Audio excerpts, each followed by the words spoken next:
Yes. But there was a lot of trial and error along the process. What do you think? What did you put in the presentation that then got you the funding? What did you think you got right by the moment you got the funding that you were missing throughout all the other proposals you were doing? I took a very bold risk by promising to repay the loan within 12 months. What are the tips and the tools you learned when it comes to convincing people to give you money? How would you advise somebody to intersect the two so that they can build the business that they feel called to build? Murphy's Law on steroid.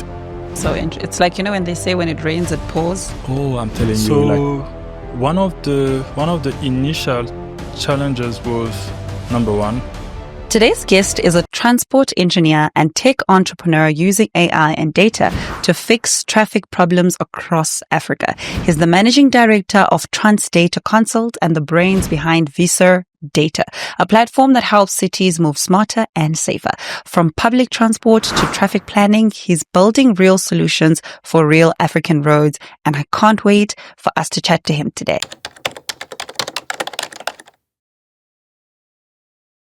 Hello, Resonate community, and welcome to the best and the biggest sales and entrepreneurship podcast in the whole wide world. Today's podcast episode is going to be so interesting because the guest that I have is a transport engineer and a tech entrepreneur who's using AI and data to fix traffic problems across Africa. That is so interesting. I can't wait to talk about that because there's so many things we can talk about concerning town planning and just the traffic in Johannesburg specifically. But we're going to get a little bit more granular and talk about the business journey. He's the managing director of Data Consult and the brains behind Visor Data, which is a platform that helps cities move smarter and safer. From public transport to traffic planning, he's building real solutions for real African roads. I think that is so important. Bob Kabeya, thank you so much for joining me. Thank you, Michelle. It's really a pleasure to be here. Such an exciting conversation I'm about to have because I was looking through a profile and I thought to myself, this is like a lot of very important and engineering terms and work. Yeah, and sometimes people get confused a lot when it comes to that. Yeah, because it's like, what does this person actually do? But I did a bit of research to get like full idea of what you do. Okay. But okay, maybe I'll ask you this as like part of the questions that we have. Let's start off our round of questions, correct? Okay. So this is just some questions we get to ask you to know you a little bit better. Are you ready? Yes, I'm ready. Okay, so the first question, which is going to answer the question I actually had in mind, is you're at a braai, okay? And somebody asks, so what do you do? How do you explain your job without using the word data? She's smart, stylish, and building her empire, one bold move at a time. This Women's Month, SA Gold Markets is here to celebrate women who take charge of their future. Their curated range of gold, silver, and platinum bullion lets you invest on your own terms, secure, tangible, and timeless. It's actually not about flashy trends. It's about real value, real assets, and real power. So whether you're diversifying your portfolio or buying your first coin, they'll walk the journey with you. Visit www.sagoldmarkets.com and join the movement of modern women investing with intention.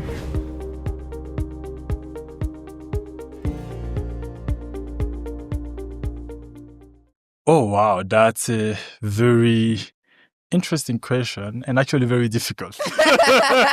Because you have to say data. Very difficult. Because in one way, we want to assist municipality consultants to make informed decisions. Mm-hmm. And those informed decisions are related in the infrastructure and transport sector. Mm-hmm. But then for that, we need that one thing that you don't need to, which is the data. To mention. So we give them information, but structured information that allow them to make better decision when it comes to investment allocation, when it comes to new development, as well as the impact of new developments on your general traffic and your general everyday life condition on the road. I see. Okay. So it's like how big a road should be, How long? Where? I'll give a simple example. If you are in a small neighborhood, have you ever noticed after some time you have a stop sign that gets changed into a traffic signal? Yes. Like a robot. Yes. So basically, we provide the meticulous information that can allow the city to understand that, okay, in this specific location, there's now way too many vehicles that are passing or way too many vehicles are queuing during peak hour. And the monitoring measure that needs to actually, or the traffic measure that needs to actually be kept here needs to change from a four-way stop sign to a traffic signal. I see. To reduce the delay, to reduce the queuing, and to improve traffic flow. I see. Okay. And you then use AI to collect that data? We use AI to collect and process the data. So it was a thing of shifting from traditional method to bringing something with a lot more accuracy as well as reliability. To give you a bit of a background, back in the days, what you would see is when there's a need for traffic count, as an example, you'll have people wearing reflective vest with paperclip and pen at a specific intersection or a robot, counting the number of vehicles that are passing throughout the day, let's say for a 12-hour period. And, when you have someone sitting under the sun for a whole 12 hours, you can imagine the amount of inaccuracy that can build up throughout the day. Yeah. And if it's, for example, a very busy intersection, how many vehicles the person end up actually missing? And it was all of those things. And while working as a consultant and receiving some of those data, and I was just like, but big decision needs to be made with regard to this. If, for example, you need to do an upgrade of a specific intersection to change, to even add a lane because there's enough vehicle, it's millions of rand. But then you're making those decisions based on data that cannot be 100% trusted. I see. That's why we kind of try to shift that from using traditional method to actually using camera. So instead of putting people on the ground to be able to count, you put a camera that records the entire duration that you want to analyze. And then initially it was you have camera and then you have people in the back office that are counting from the camera. At least the person can pause, go back and, improve check, the accuracy of the information. That was the first thing that we're trying to achieve, try to improve the accuracy. And then after some time, you actually realize that when you have a lot of projects happening at the same time, it now becomes very difficult to deliver for the client in the time frame that they expect the data. And we had to kind of find another way to solve that problem, because the first problem in terms of accuracy, that was resolved. And now we needed to actually improve the time that it takes us to be able to solve, to give our clients the same result and data. That's when now we move to use artificial intelligence to actually start processing the video data to give us the results, and in-house our team analyze what is received from our data processor and give our clients the result that they need. And I mean, it's getting smarter and smarter. If it can take a picture of my car and a number plate because I'm going past 60, it can count cars. Definitely. Right? It can count. Okay, cool. I'm so interested in that. And, I'm gonna do this for the sake of our conversation. I want to jump into the questions that I want, because I think they tie so well with some of the things that you explained. Okay. Right. And then I'll follow through with the rest of the 5 round of questions a lot later. Okay. It's such a technical industry, like a very, very technical industry. Yes. When was the moment where you felt like, okay, this might work? And like, this might work in the sense that if I venture into my own business, this could be sustainable and I could solve specific problems in African countries? So there's a few elements that kind of ties into this. And this ties directly from my professional career, but as well as the postgraduate studies that I decided to do. So after my bachelor degree in civil engineering, I decided to do a postgrad in traffic and transportation engineering because I was always passionate about transport. The reason why I've always been passionate about transport is because it's the one field in civil engineering that has a social aspect to it. Because, a lot of other fields, you'll design a water reservoir and a lot of things are very straightforward. But when it comes to transport, you have so many things that are affected by people's everyday life. Things like accessibility, how long people take to get to work, and that affect their income, and that affects how much they actually have in terms of the budgets for the month. And so I wanted to be able to work in something that has direct impact to society, or that has a social aspect. And that led me to first get into data collection because it's just like, it's very important to understand what you're collecting before even making any decision. And while doing that, I got to realize that I had so much idea and so many things that I wanted to be able to do differently that I could not necessarily do where I was employed before.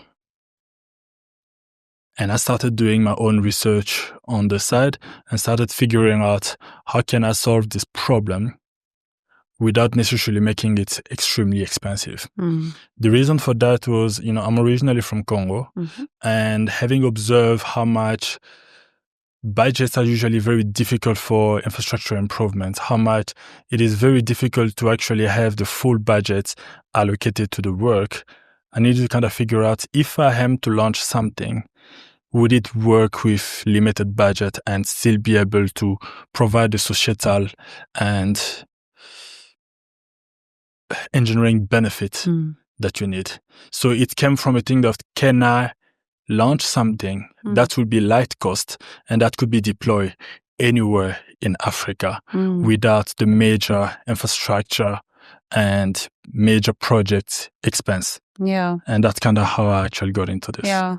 What was the biggest point that resonated with you to want to solve the problem? Was it the lack of infrastructure in certain areas within the African continent? Was it maybe the poor infrastructure where it's there, but it deteriorates very quickly? I think it was the fact that having spent enough time in South Africa, and when I started traveling a lot more throughout the SADC region, I realized that there was so much that could be done with so little in terms of investment. But people were not making the decision. And I started asking myself, is it because they don't have access to the data? Is it because they don't have access to the fund? What's making a lot of the city be so behind? You'll go to a place like Kinshasa or Lubumbashi or in cities like Maputo. In the main city, you'll see maybe, let's say, 3, 4, 5 traffic signals. But the moment you leave the main city, there's not a single traffic accommodation measure, traffic signal, or even road traffic signs. And I'm like, but these are the things that are assisting in terms of road safety. These are the things that are assisting in terms of congestion. You'll be in a city doing a project, you sit in traffic for 3, 4 hours. Sure. And I'm just like, these things are being done in South Africa at a very reasonable cost. What's stopping? And you check around, there's barely any company that focuses on this aspect of traffic in many of these countries. I was just like, so you might as well actually try bring that solution. It was really because there was a lack in many of the surrounding countries in South Africa. Yeah. And I realized that it might not be as expensive as people think. So let me advocate for it to see if a change could be made. Sure. Were you met with any challenges in the beginning? Oh, yes. Yes. And I cannot put it, we're still hustling through the challenges. What kind of challenge, especially like in the right beginning? Because I can imagine with this kind of business, it's not as easy as like here is a document, this is what I can do, and let's do it tomorrow. You are asking for very big budgets to be released in certain municipal regions, and in Africa where there's talks around politics in these different regions, where there's talks around corruption in those different regions. Yes. What challenges have you had to, or did you navigate at the time? So one of the initial challenges was, number one, being young. And going to present, I will say, very capital and important stuff to very old municipal official or government official in other country. And those challenges that I'm referring to are mostly outside of South Africa, because there was a lot more chances and there was a lot more openness in SA when it came to certain projects compared to outside of South Africa. So when you're young, first of all, they wonder whether you have the right experience, whether you are fit to be the leader of the organization, and all of those things. And I mean, one of the things that assisted with alleviating that was the fact that I had the academic background, and sometimes you meet a person and then the person see that there's an MBA attached to it, so it's like, okay, maybe we can listen to this person. You have to get your qualifications. I had to get my qualification in order. And on top of that, make sure that there was enough experience that, I'm going to put it, bring forth all the projects that I had been involved in while being a professional first. So being able to showcase my personal experience, even though it was not with my business, but it was I needed to be able to show, we've done this project for the World Bank and I was the lead project manager. We've done this project for AFD. We've done this project for this city. I was involved in this project, and I was at this specific level of responsibility. And because some of these projects were big name projects, that kind of allowed to bring in a little bit more confidence in what I could say and what my company could bring as service. Oh, interesting. I definitely see that working, because you kind of had evidence to say that you've worked with Why have you done this before? And with the MBA, they were like, no, you're definitely the right person to. Why have you done this before? The second challenge was funding, but not necessarily funding to be able to do project, but funding to be able to get the company the necessary equipment, the necessary software development capability, as well as doing enough R&D to test anything that you need to put out there. Because remember, you start with a concept. Yes. And it's like, okay, I'm thinking this could work A, B, C, D. In this way, you try, you fail, you try, you don't get the accuracy that you want. And then you have to spend money to send people in the field, collect the data, process it, have developer improve all of that. And make sure that while you're doing that, you are still able to do at a small level type of project to get you going. So you're still able to pay your employees, make sure that you reach, that payroll is sorted every single month. And so sure. that was the second challenge, I would think. Yeah. And the third one was being able to separate and differentiate my past and professional background or experience to who or what my company needed to actually do, in the sense that you had a lot of people reaching out to you because you made sure that you develop a personal relationship with them. But now you also need to ensure that you avoid conflict of interest, because it might be seen that you're trying to poach a client or something along those lines. Being able to kind of draw the line between, okay, I used to do A, B, C, D. You've known me in this capacity, but now I'm doing A, B, C, D. Are you willing to be able to actually come and do that with me going forward? Sure. I want to labor on the point you spoke about funding. I'm assuming you then managed to get the funding that you needed? Yes. Okay. Yes. But there was a lot of trial and error along the process. What do you think? What did you put in the presentation that then got you the funding? What did you think you got right by the moment you got the funding that you were missing throughout all the other proposals you were doing? Okay, my journey with regard to funding is a little bit different. Because, funny enough, I got my funding from a former boss. Lovely. Okay. Yes.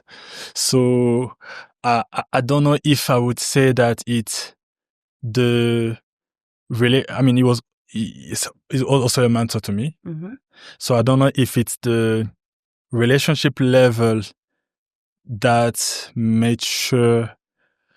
I would say when I initially presented him what I needed, and by when I needed the money. I had to basically ensure before that all the company documentation and the progress was documented.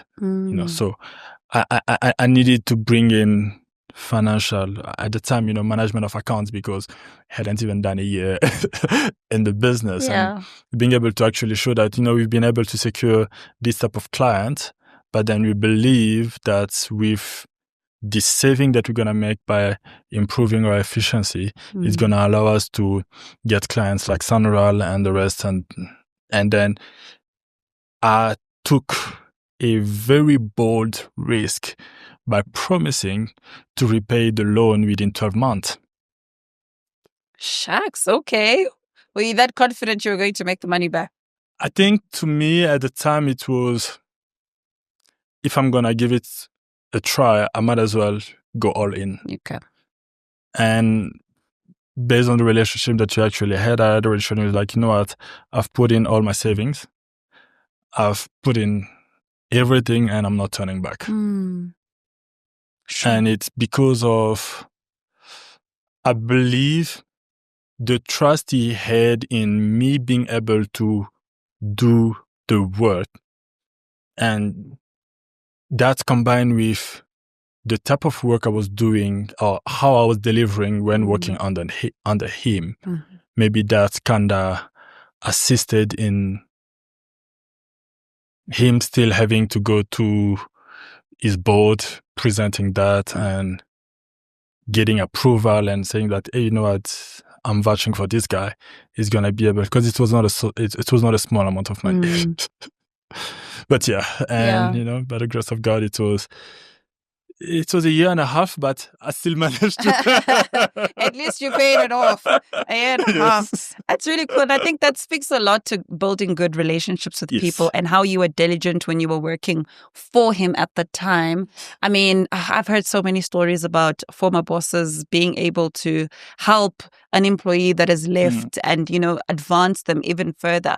What qualities did you think that you had when you were working for him that helped you build that good relationship? There's this concept that in French they call it servir et diriger. So it's basically the concept of servant leadership. You need to be able to serve before leading. And it's very important to learn and to know your place when you are a number two. Many people nowadays, everybody wants to be number one, but they end up forgetting and missing the important part of being a good number two. The learning you get to have throughout that period. While working under him, I learned a lot about finance. I learned a lot about tax.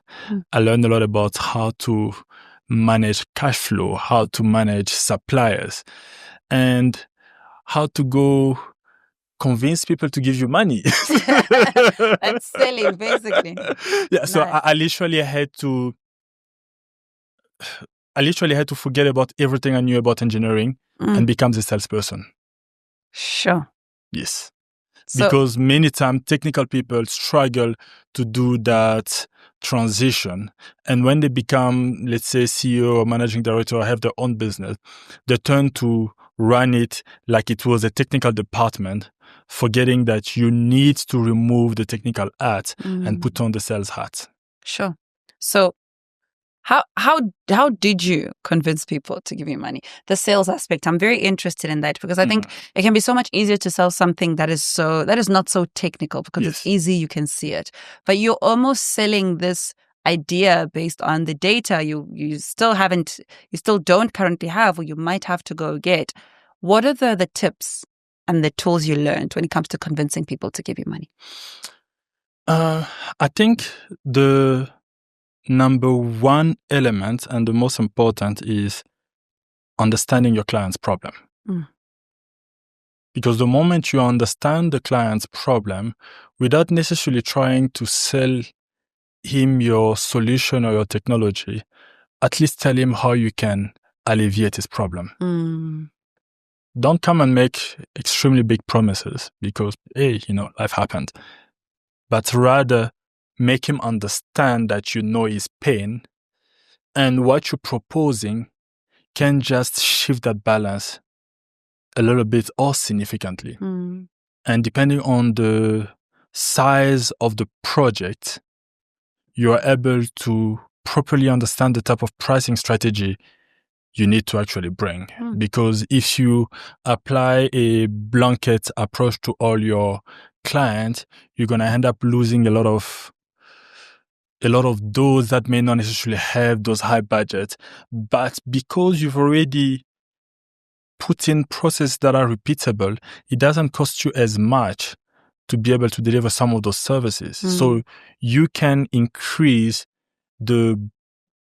I'll say the basket of clients that you're able to take because of the initial investment that you've already done that you can kind of repeat. So being able to understand your client's problem clearly and gauging the financial weight of your client becomes very key. That is so interesting.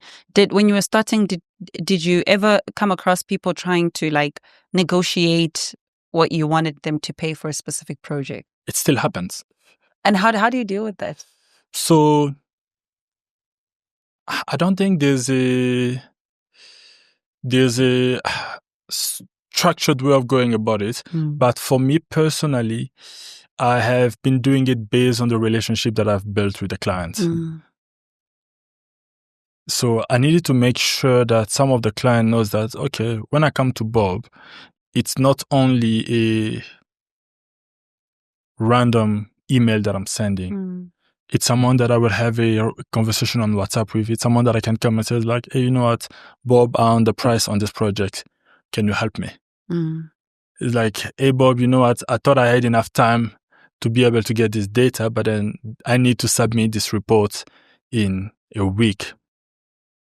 Can you send a team tonight to be able to collect the data for me tomorrow to be able to do that? And large companies sometimes are not that flexible. Yeah.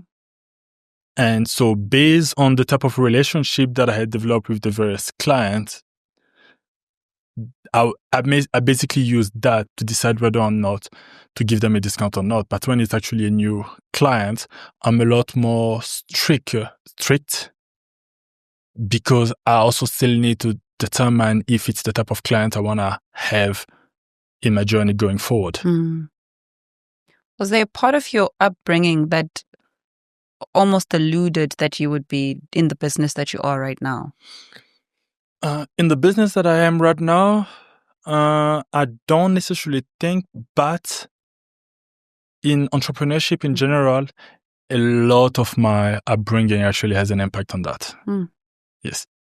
I mean, I started my first business, I was about 14 years old. Sure.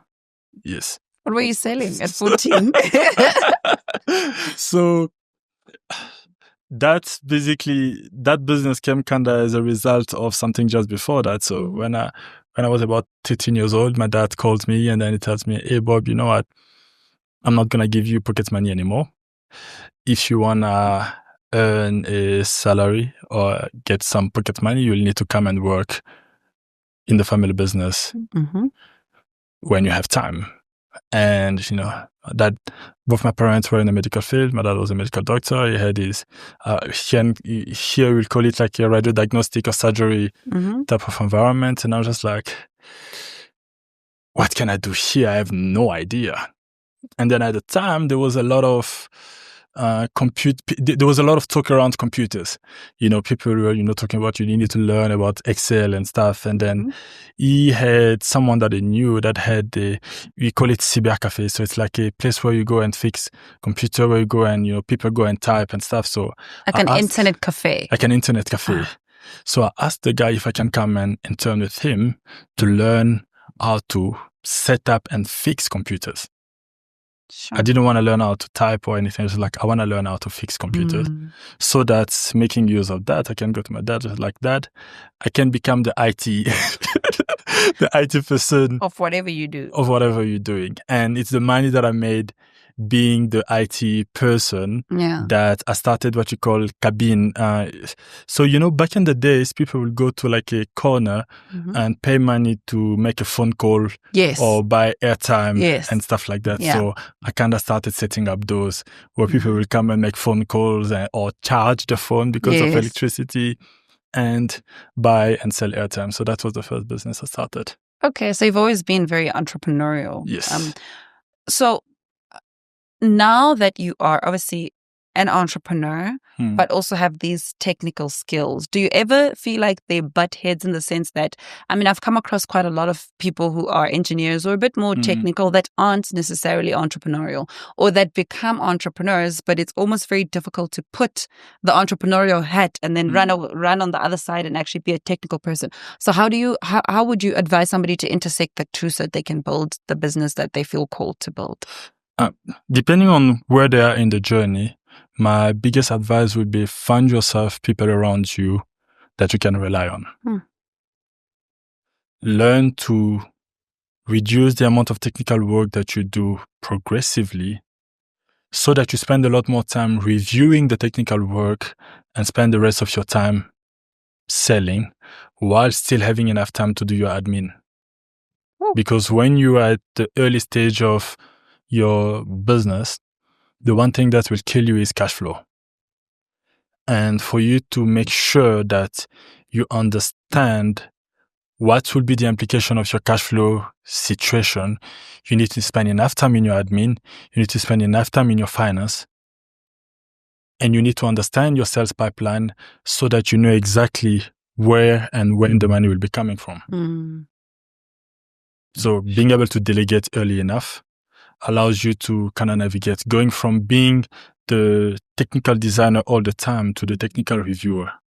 I see. How did you know that you had gotten the right people? Because people are interesting to deal with. Yeah, dealing with people is sometimes the most difficult thing that you can do when you have a business. I think I was blessed and fortunate enough to have found people that I could rely on. I had always recruited people trusting my gut.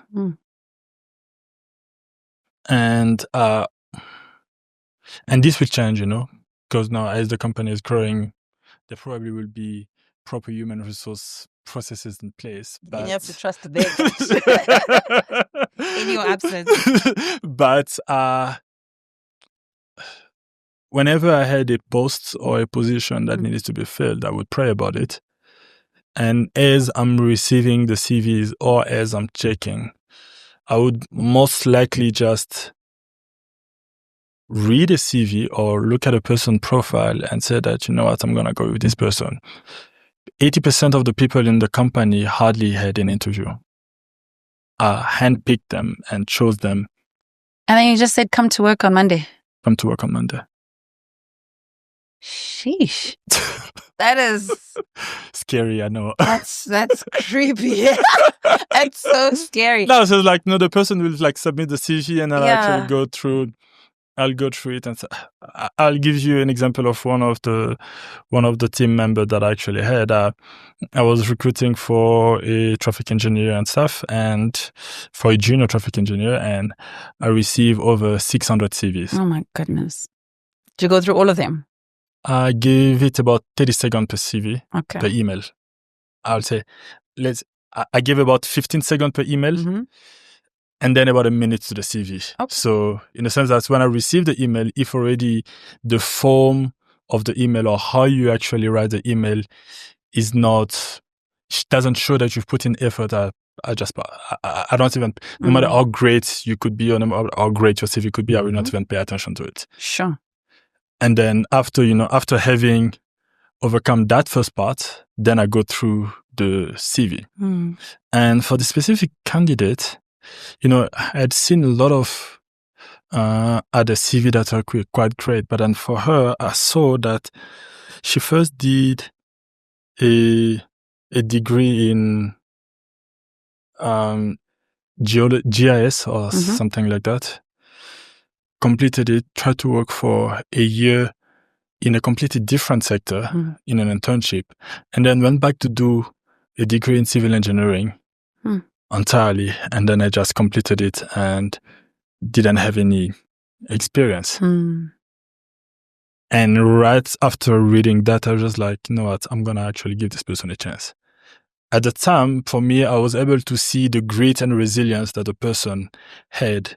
First of all, you know what, you gave it a try. You tried to go into a certain field. It didn't work out the way you would have wanted. You didn't let it pull you down. Yeah. She decided to pick herself up and start from scratch an entirely new degree, and just wanted someone to be able to give her a chance. And that was it for me, and I actually hired a person. Sure. You are strong, Bob. It's like you have a Wi-Fi connection with the Holy Spirit is like so quick, it's so fast, it's on 5G. You mentioned that you pray a lot, and you did obviously pray when you were hiring about 80% of the people, or everybody, but the 80% that you got without an interview. Yes. I'm curious to know, how is faith aided into your business journey, and how do you model it on a daily basis? Because I think we hear a lot around faith stories from women in terms of like how it works into their businesses, but I'm so curious to hear from a male perspective, how do you model faith in your everyday running of your business? To be honest, I actually made a post recently that, to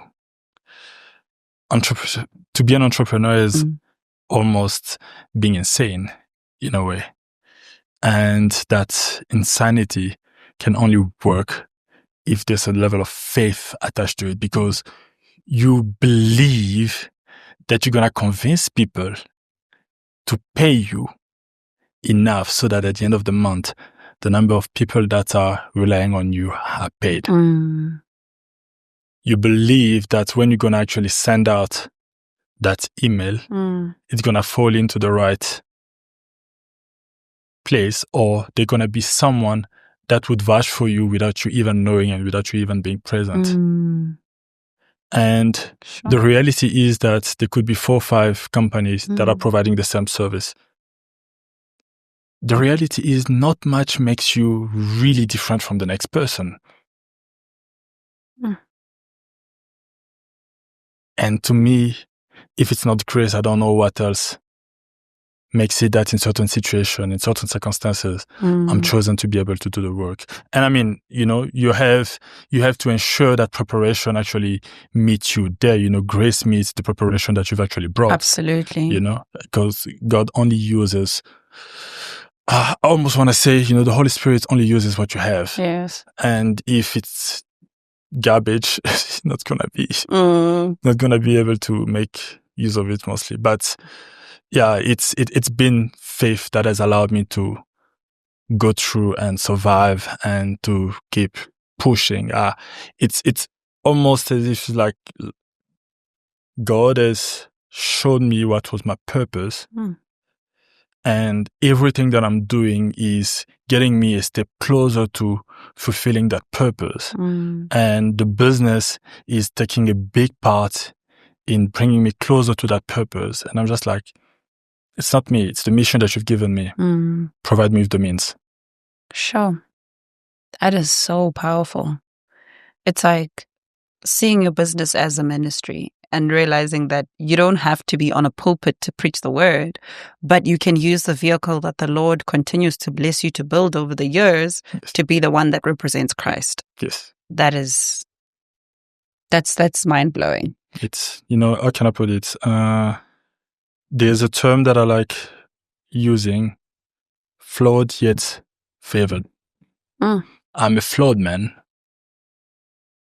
but I'm favored by God. And despite my flaw, despite my shortcoming, despite my failure, He still shows me grace to be able to accomplish what He calls me to do. That grace is important. Yeah. That grace is so profound and so powerful. And I think we need it every single day. Yes. I want to go back to some of the questions that I had for you in the beginning. Because I think they're going to be very... Really a lot, eh? Yeah, they're going to be very interesting. Okay, so if we were to put you in charge of traffic for one day in Joburg with absolute power, what's the first thing you're banning?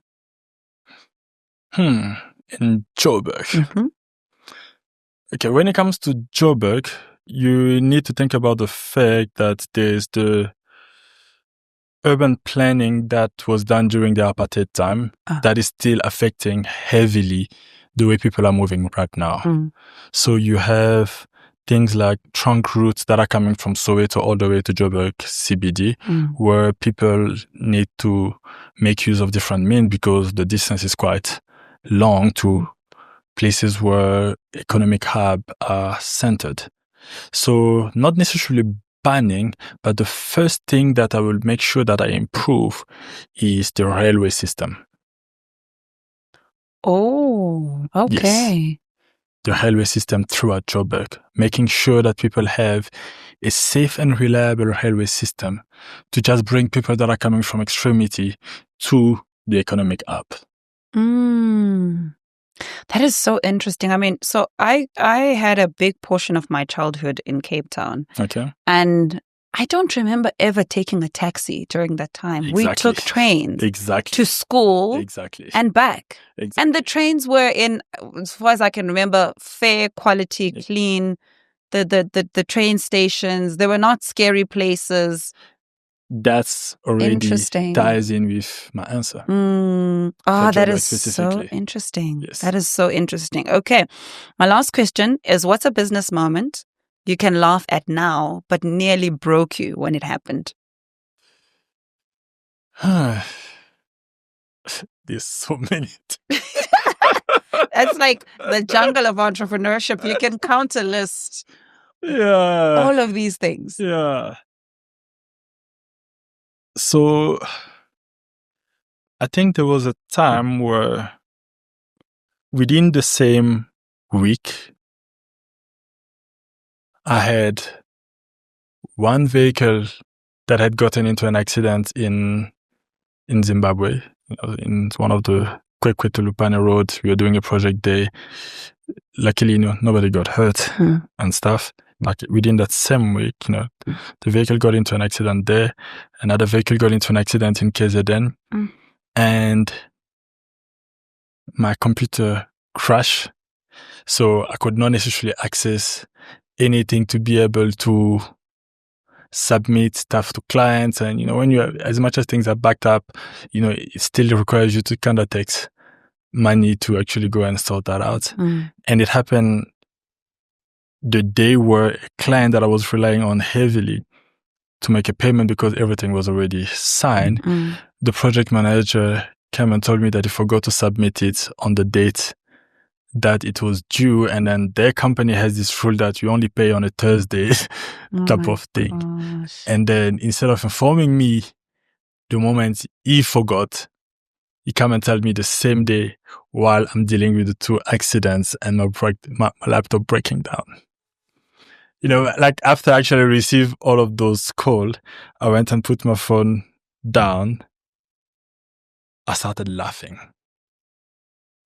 I was in so much pain because at that exact moment, I think I had about 10,000 Rand in my account, which was not necessarily going to be able to solve None of those problems. None of those problems. Oh my gosh. I sat down and laughed, prayed, and I was just like, you know what, we'll figure it out and we'll move on. And then afterward, the way things work themselves out, I still don't understand how, but yeah, it's always one of those things like, I felt like I was at the lowest, but somehow made it through. That is so interesting. It's like, when they say when it rains, it pours. Oh, I'm telling you, like Murphy's Law on steroid. That is so intense. It's like so many things, but it worked out eventually. For your good with everything that you needed to do. Yes. Bob, this has been such an interesting conversation. And I think I get a lot of almost like resilience and diligence from your journey and your very technical industry that I find absolutely fascinating, especially based on the impacts that it gives and how you're deploying AI. My very, very last question to you is, as SMEs on our side, what do we need to look out for? Or maybe rather because you deal with AI quite a lot, so you're probably at the forefront of its advancements. By the time it gets to us, you've been deploying it for months, I assume. What do you think we need to look out for? Or rather, actually, what's the mindset we need to have to actually be able to utilize AI to its fullest ability, particularly in Africa, where some might say that we are late adopters, some might say we are early adopters, but also, like you mentioned, there aren't a lot of resources and information some available. Some AI tools are available in other countries and we don't have access to them here. But how can we navigate that to set our businesses up for I think the first thing that I could suggest or mention is a paradigm shift or a mindset shift to stop thinking that if you're using AI, it's like you're cheating. Because a lot of people prevent themselves, especially in Africa, themselves from using AI because of how our schooling system has kind of indoctrinated us. You end up thinking that, hey, you know what, making use of AI, it feels like you are cheating. And, I think a week or so ago, there was a lot of posts about, ChatGPT is down. What are content creators going to send in terms of emails or whatever the case and stuff. And already even having a lot of that makes people kind of feel guilty for using AI. That time it's supposed to assist you and automate a lot of your day-to-day activity so that you reserve your thinking capacity on the decision making. A lot of the data scrapping, a lot of the initial research that sometimes will take you very long time to do can be done in a shorter period of time. Why not make use of it? So people need to stop feeling guilty from using AI. Then the moment you change that in your mindset, you're going to be open to actually catching up on almost everything. Yes. Oh, that's so beautiful. And that is so true. I think there's a lot of people who say, oh, don't do this with AI. Only do AI with this. But it's like, it's actually here to advance the work that we're doing. Yes. And not to take away from anything that we are doing. That is such sage advice. Bob Kabeya, thank you so much for joining me at the Resonate Thank podcast. You, Michelle. It was really a pleasure. It was really awesome. Resonate community, I hope that you enjoyed that very, very much. And you were able to just get quite a lot of insights from what Bob was saying. I think for me, my really, really big takeaway was just being able to be so fearless and diligent in whatever season you are and in anything that you have. So whatever business that you have, if you are just diligent and you build the right relationships and you do good with what you have right now, I think it's safe to say that we are set for success if we follow those steps amongst a lot of them that Bob shared with us. So thank you so much for tuning in, and we'll see you guys on our next podcast episode. Goodbye. Thank you. She's smart, stylish, and building her empire, one bold move at a time. This Women's Month, SA Gold Markets is here to celebrate women who take charge of their future. Their curated range of gold, silver, and platinum bullion lets you invest on your own terms, secure, tangible, and timeless. It's actually not about flashy trends. It's about real value, real assets, and real power. So whether you're diversifying your portfolio or buying your first coin, they'll walk the journey with you. Visit www.sagoldmarkets.com and join the movement of modern women investing with intention.